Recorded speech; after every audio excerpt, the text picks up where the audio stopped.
The last time I explained to you that Sankhya is about counting. That's the meaning of Sankhya. And Sankhya is about breaking apart. It's about dissection.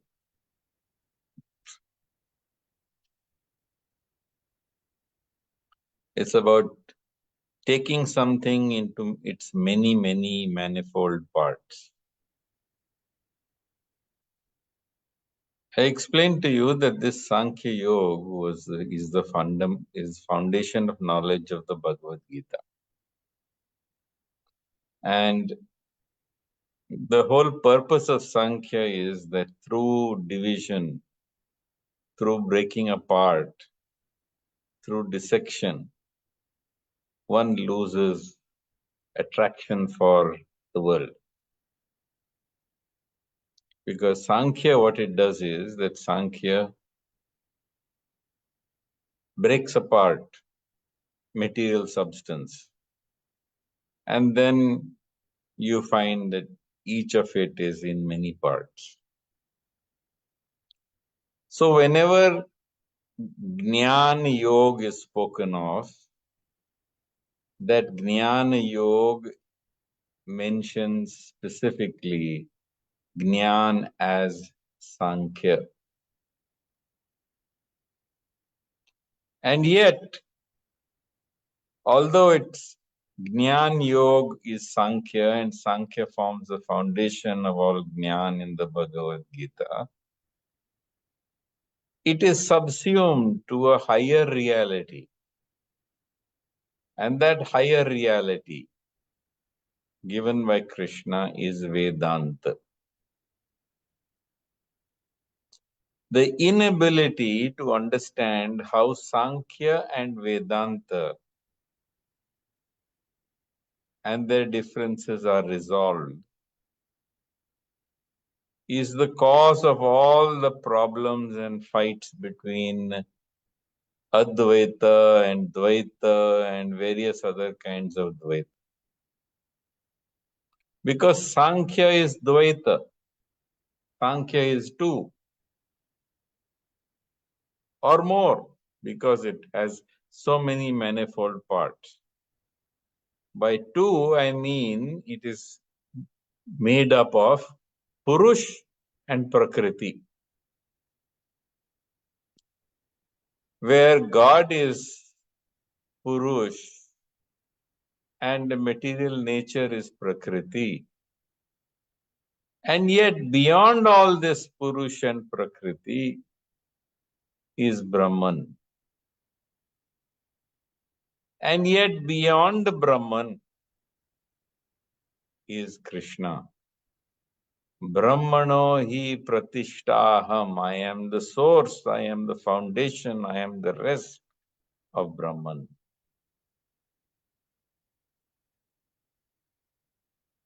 So, various stages in the Bhagavad Gita, Krishna explains how he is the source of everything. And not only is Krishna the source of everything, but in fact, Krishna explains that this is the truth. The truth is everything is subsumed to him. The truth is everything lies within him. The truth indeed is that when you know the truth, you will realize that all things lie within him, they're in him, and they're his.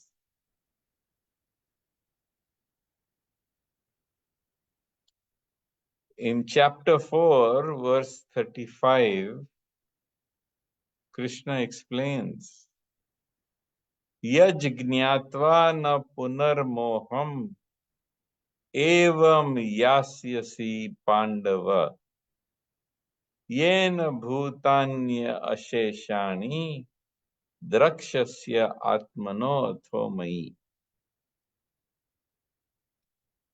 So Krishna explains, following this path You will attain enlightenment and no longer fall into delusion. And in this knowledge, you will understand that all living beings are but part of the Supreme. They are in me and they are mine. Very clear, very clearly Krishna explains. Once you have realized this, you will no longer be under delusion. And O Arjun, O son of Pandu, you will understand that all living beings lie within me, they're in me, and they're mine. Everything is one. So at one stage there is Sankhya, beyond Sankhya there is Brahman, beyond Brahman there is Krishna. This is what the Bhagavad Gita says. It's very, very, very clear. Then you will see again, Krishna points out, in chapter 9, verse 4, Krishna says, Maya tatam idam sarvam jagadavyaktamurtina matsthani sarvabhutani na chaham teshvavastita.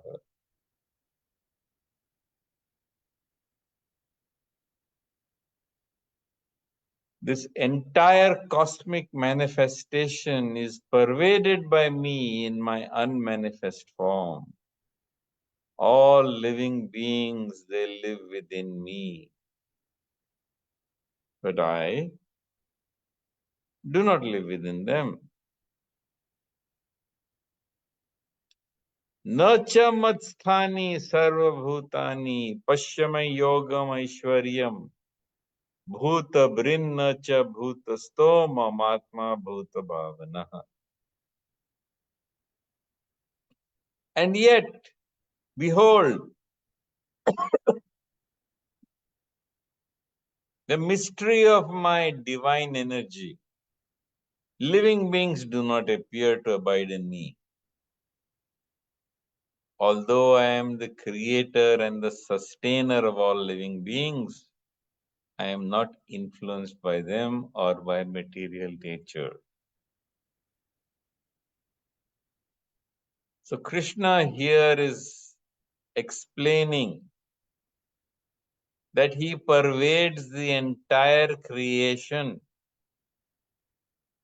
And not only does he pervade entire creation, but he also explains very clearly that all living beings apparently live within him.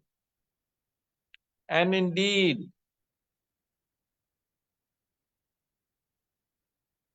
he actually, while living within them, doesn't appear to be within them.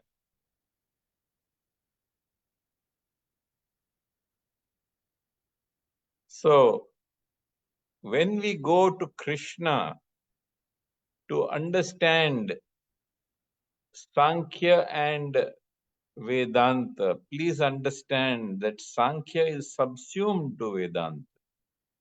But the main knowledge or Jnana that is given in Bhagavad Gita is none other than Sankhya. If you don't understand this,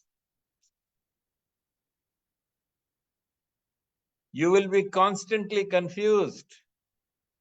And not only will you be constantly confused, you will be blundering between Advaita and Dvaita and various other forms of Dvaita.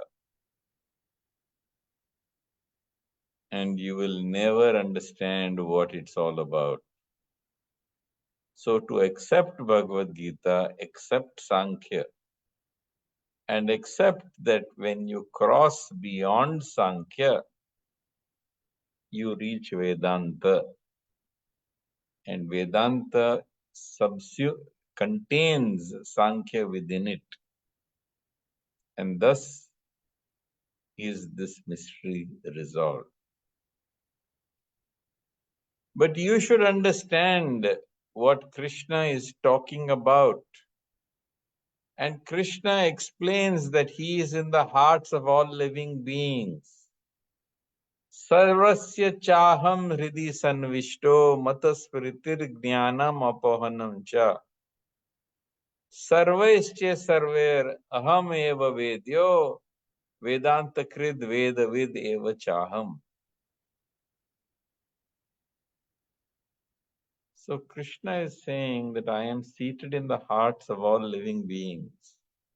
From me comes knowledge, remembrance, and forgetfulness.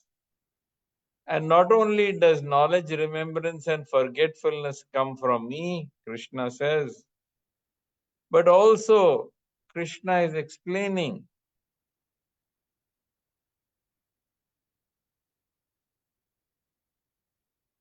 that it is through the Vedas that I am known. I am the knower of the Vedas, and in fact, all Vedas lie within me.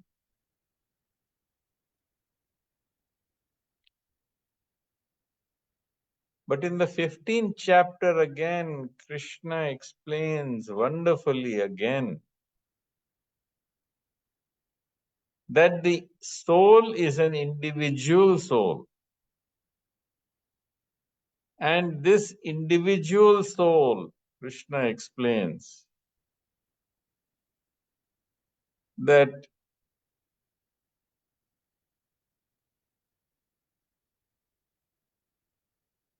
if you see 15.7, Krishna explains that Mamaiva also Jiva Loke Jiva Bhuta Sanatana Mana Shasta Indriyani Prakriti Sthani Karshati. He says, all of you are my eternal fragmental parts, and due to your Prakriti, you are struggling very hard with your six senses that include your mind.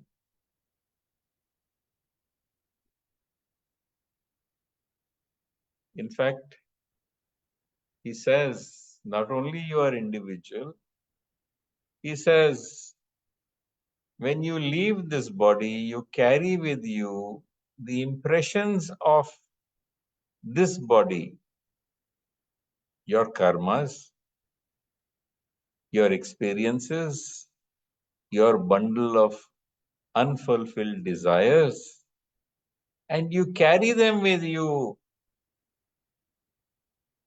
as Prakriti from one body to the next.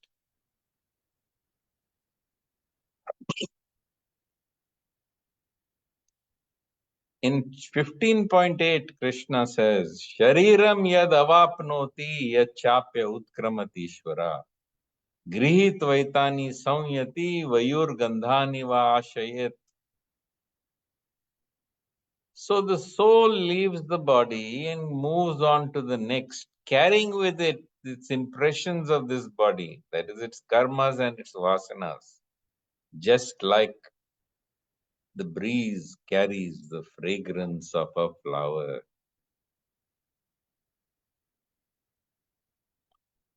And further, Krishna explains in text 9 of chapter 15, Shrotram chakshu sparshanam cha rasanam granam eva cha adhishtaya manaschayam vishayan upasevate. According to the impressions he has carried of his previous life, he moves on to the next life. And he gets the body that he has been shaping through his subtle body, through his vasanas and through his karmas. He has been shaping his subtle body, and he gets a gross body to match that subtle body. And thus he gets one type of sense or senses: hearing, tasting, smelling, touching. And they're all grouped around the mind, or the impressions of the mind that he carries from one body to the next.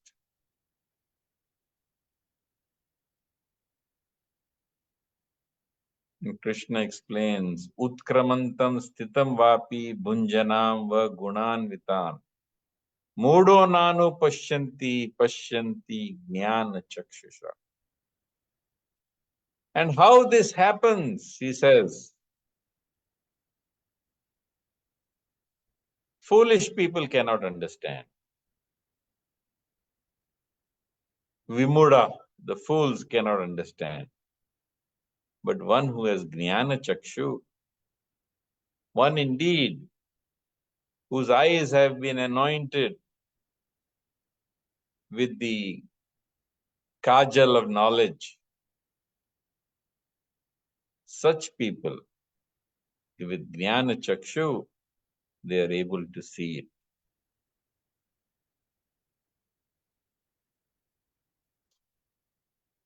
So in fact, you have to understand that the soul is individual.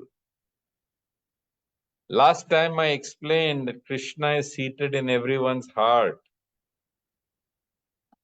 Sarvasya chaham hridi sanvishto, I explained this time, that he is seated in your heart. And last time I explained that the Lord is seated in your heart and he is driving you onward towards your destiny. You are only seated in a machine made of material energy.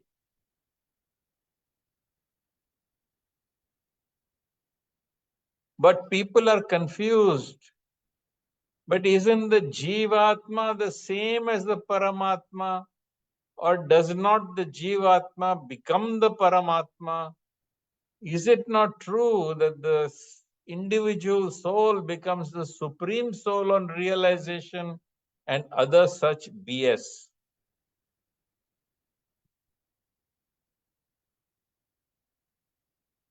So please read Bhagavad Gita to be enlightened.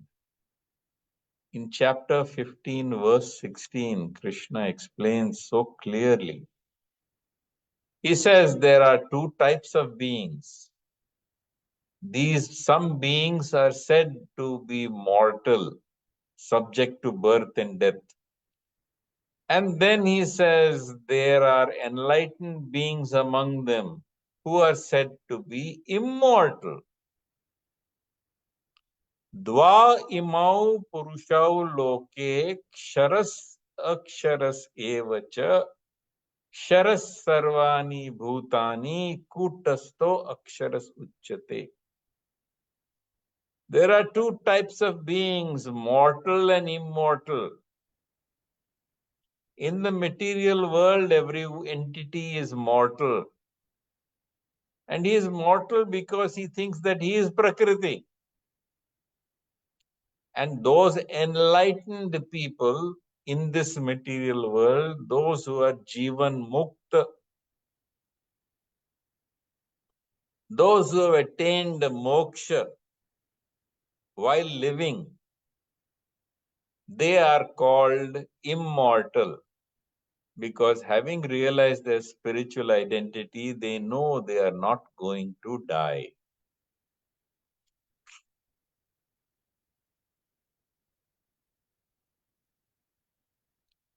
I'd like to point out here the word kutasto.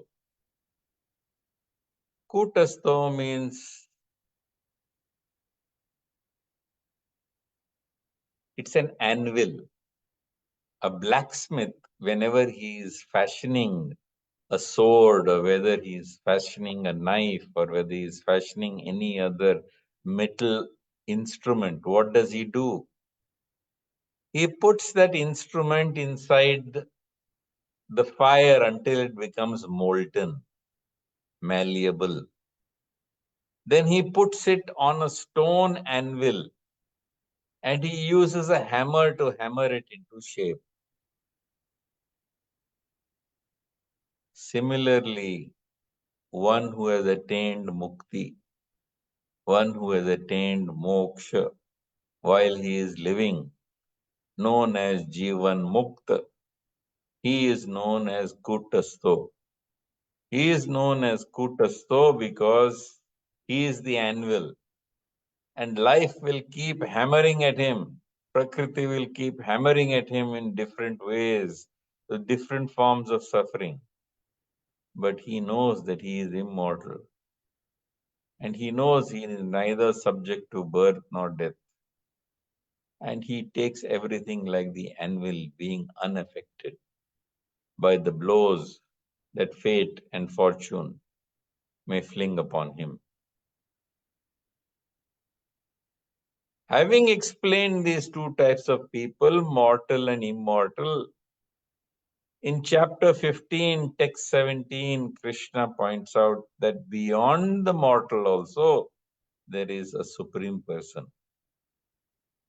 15.17 Uttama Purushastva Anya Paramatmeti Udaritah Yo Loko Trayam Avishya Bibhartya Avyaya Ishwarah. Besides the mortal and the immortal soul, individual, is the greatest, the Lord Himself, who as Paramatma has entered into these worlds, and having entered into these worlds, is maintaining them. So this is so important, that the Jivatma does not become the Paramatma. Uttama Purusha Tva Anya. Anya means what? Anya means he is different, he is separate. He is another. And yes, having entered into this universe, he is sustaining and maintaining creation. And then Krishna explains, Yasmat sharamati toham aksharaadapi cha uttamaha atosmi loke vede cha pratitaha purushotamaha. And here Krishna declares that I am the Paramatma. He says, because I am beyond, I am superior to, because I am transcendent to, because I am the supreme, beyond both the mortal and the immortal individual souls, I am celebrated in the world and in the Vedas as the supreme person. I am that supreme person.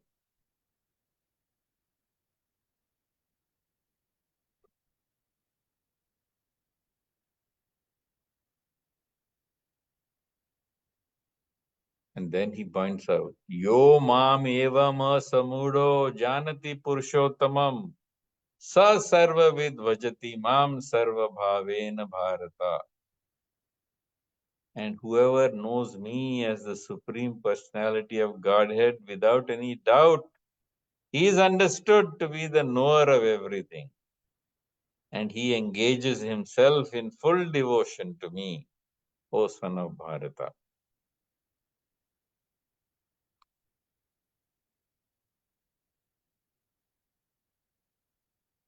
And then we go on to where Krishna goes on to describe what is Brahman.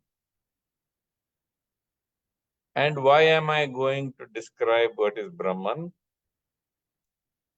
It's very difficult to describe Brahman. Brahman is indescribable. Indeed, it is ineffable. You cannot describe it. Everybody who describes it by negating it from other people. Saying, neti, neti, neti, neti, not this, not this, not this, not this. For those who remember God and forget self, they realize Brahman. And they realize Brahman by realizing that they are nothing, that they are nobody. They are nothing, they are nobody, because there is no description of that Brahman. Indeed, even the Buddhists, unable to accept that there is something beyond material,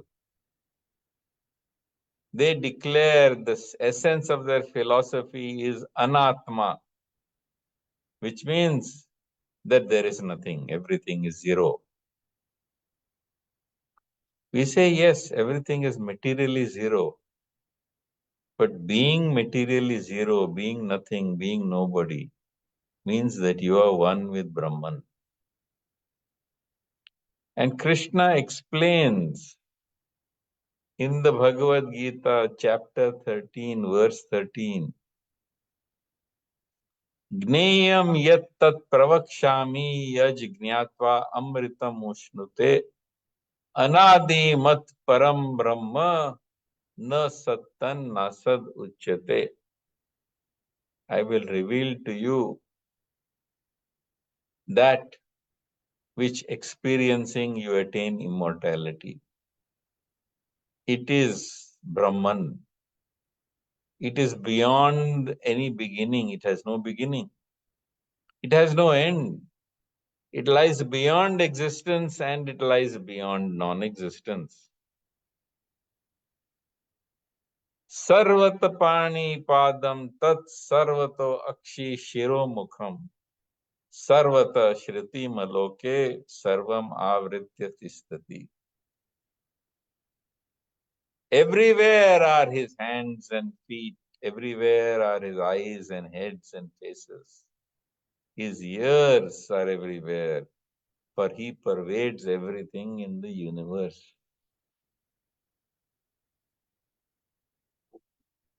Sarva Indriya Gunabhasam Sarva Indriya Vivarjitam Asaktam Sarva Bhrichaiva Nirgunam Gunabhoktricha. Although he perceives all material objects, he is devoid of this material existence. He is unattached to everything, and he is the sustainer and maintainer of all. Although he is without any attributes, he experiences and enjoys everything.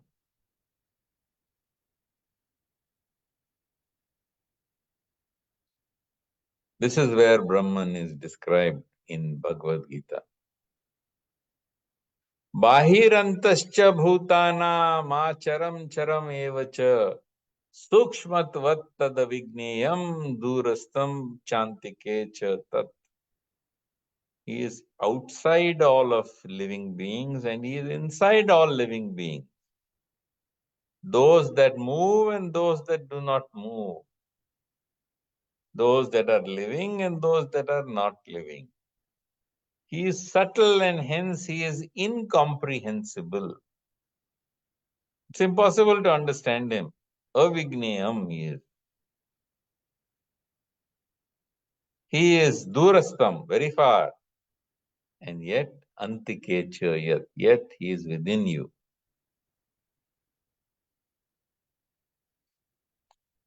Avivaktam cha bhuteshu vivaktam iva cha stitam bhuta bhartir cha tajgneyam grasishnu prabhu vishnu cha.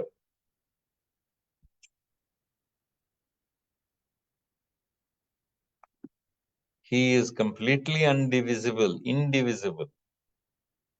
But when you look at living beings, he appears to be divided within them. Know the supreme entity to be the sustainer, the annihilator, and the creator of all beings.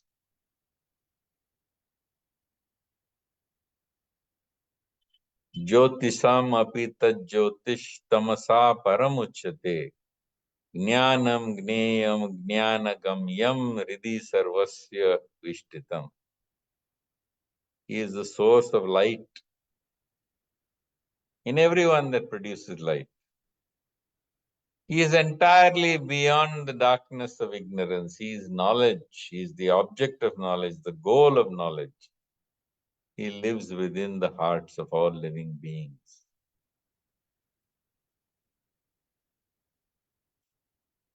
Iti kshetram tajgnanam gneyam choktam samasatah madbhakta etaj vignaya madbhav upabdite.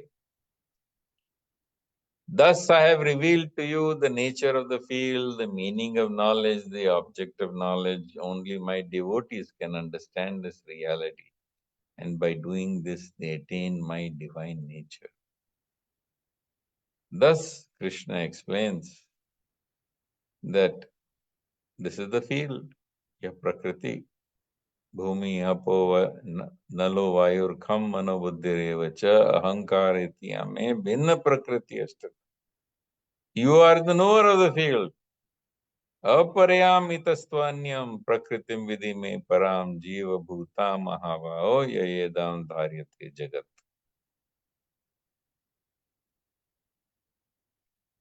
Indeed, the knower of the field is that fragment of the Lord. Mamaiva amso jiva loke jiva bhuta sanatana. And thus, the field consists of Prakriti. The Purush is the knower of the field. And then there is the divine who is the Paramatma, who is beyond not just the mortal or the unenlightened soul, but he is also beyond the immortal who has attained moksha, mukti, jivan mukti. He is beyond that person also. And that is Paramatma. And Krishna says, I am that Paramatma.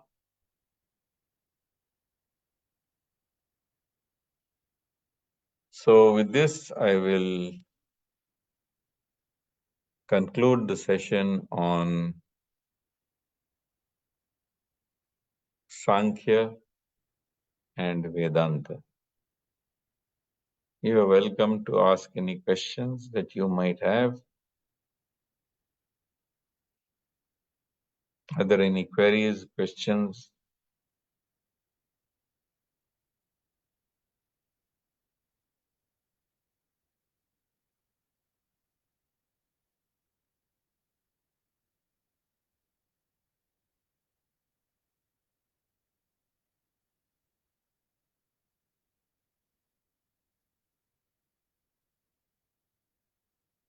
So Krishna says in the Bhagavad Gita, Yo mam pashyati sarvatra sarvam chamai pashyati tasyaham na pranashyami sacha me na pranashyati.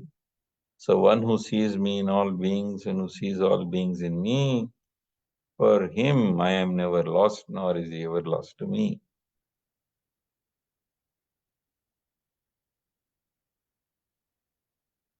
Any queries anyone has?